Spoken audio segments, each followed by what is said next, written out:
इस वीडियो में मैं आपको बताऊंगा कि अपने महंगे एंडोस्कोपी उपकरणों, अपने स्कोप, अपनी ड्रिल आदि को स्टेरिलाइज कैसे करें और उनका जीवन कैसे बढ़ाएं। तो स्टेरिलाइजेशन के लिए भेजने से पहले उपकरणों को पैक करने के लिए हमारे पास दो तरह के उपकरण उपलब्ध हैं।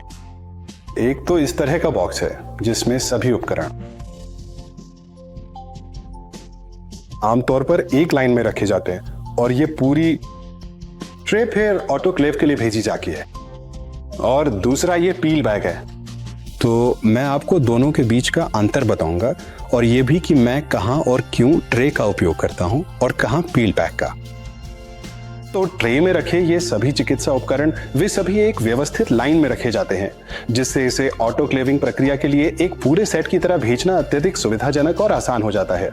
हालांकि इस विशेष तरीके की एक मुख्य दोष या कमी ये है कि सभी उपकरण पूरी तरह स्टेरिलाइज हो जाते हैं ऑटोक्लेव में और वे सभी संपर्क में आते हैं ऑटोक्लेविंग एजेंट के, या इस मामले में भाप के, बार बार।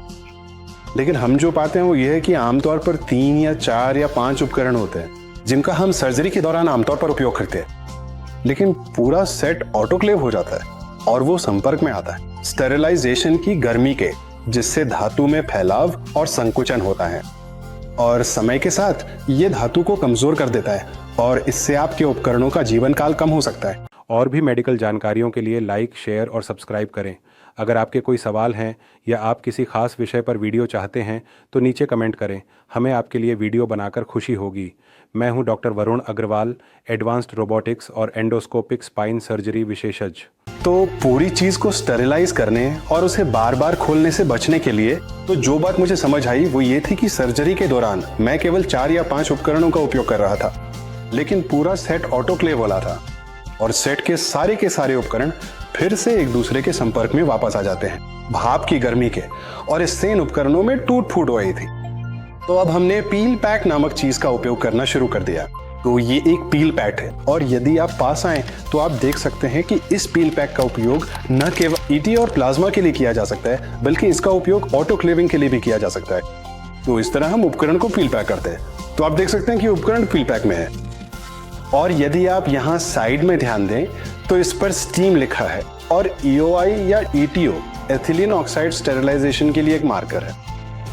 बिल्कुल इसी प्रकार से ये एक प्लाज्मा के लिए और एक ETO के लिए एक महत्वपूर्ण मार्कर के रूप में कार्य करता है। तो अब इस पील पैक का उपयोग ऑटोक्लेव और ETO दोनों में किया जा सकता है और इस पील पैक का उपयोग प्लाज्मा और ETO मशीन में किया जा सकता है। इस तरीके का फायदा ये है कि उपकरण व्यक्तिगत रूप से पैक किए जाते हैं और हमें जिन भी उपकरणों की आवश्यकता होती है केवल वही खोले जाते हैं, बाकी को बार बार स्टेरिलाइज करने की आवश्यकता नहीं होती है।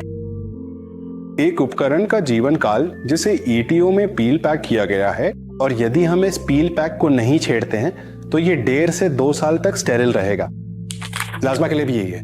यदि ये पील पैक नहीं खुला है तो ये लगभग 1.5 से 2 वर्षों तक स्टेरिल रहता है और स्टीम के लिए जीवन काल लगभग 1 वर्ष से 1.5 वर्ष तक होता है।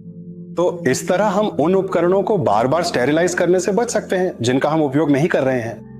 उपकरण हमेशा हमारे लिए स्टेरिल तरीके से उपलब्ध होते हैं जब भी हम चाहें, और उन्हें स्टाफ द्वारा आसानी से खोला जा सकता है, लेकिन अनावश्यक रूप से और वो स्टेरिलाइजेशन टल जाता है और जो उपकरण की टूट फूट को रोकता है और अनावश्यक स्टेरिलाइजेशन की बार बार होने वाली लागत को भी बचाता है। तो वे कौन से उपकरण हैं जिनका उपयोग मैं स्टीम स्टेरिलाइजेशन के लिए करता हूं और वे कौन से उपकरण हैं जिनका उपयोग मैं ETO या प्लाज्मा के लिए करता हूं, ये इस पर निर्भर करता है आपके अस्पताल में कौन से संसाधन उपलब्ध है। तो सभी धातु के उपकरण जिनमें कोई प्लास्टिक का हिस्सा या नॉन ऑटोक्लेवेबल हिस्सा नहीं होता है, मैं उन्हें स्टीम स्टेरिलाइजर में उपयोग करता हूं, एक पील पैक में। और वे सभी उपकरण जिनमें प्लास्टिक के हानिकारक तत्व मौजूद होते हैं जो स्टीम की बहुत तेज गर्मी में आसानी से पिघलना शुरू कर सकते हैं, मैं उसे ETO या प्लाज्मा में उपयोग करता हूं। ये सभी उपकरण डबल पैक होते हैं ताकि जब स्टाफ इसे इस तरह से स्टेराइल तरीके से खोले तो वे इसे स्क्रब असिस्टेंट को इस तरह से स्टेरिल तरीके से सौंप सके जिसे वो बाहर निकालता है और फिर वो इसे ट्रॉली पर खोल सकता है। तो इस तरह हम पूरी तरह से आश्वस्त होते हैं कि उपकरण गलती से अनस्टेरिल नहीं हुए हैं और हम सर्जरी के दौरान उनका उपयोग कर सकते हैं। तो हम प्लास्टिक या तारों या उन विभिन्न प्रकार के उपकरणों के लिए इस डबल पील पैक की प्रक्रिया और नीति का इस्तेमाल करते हैं जो अत्यधिक संवेदनशील होते हैं, जैसे कि एंडोस्कोप।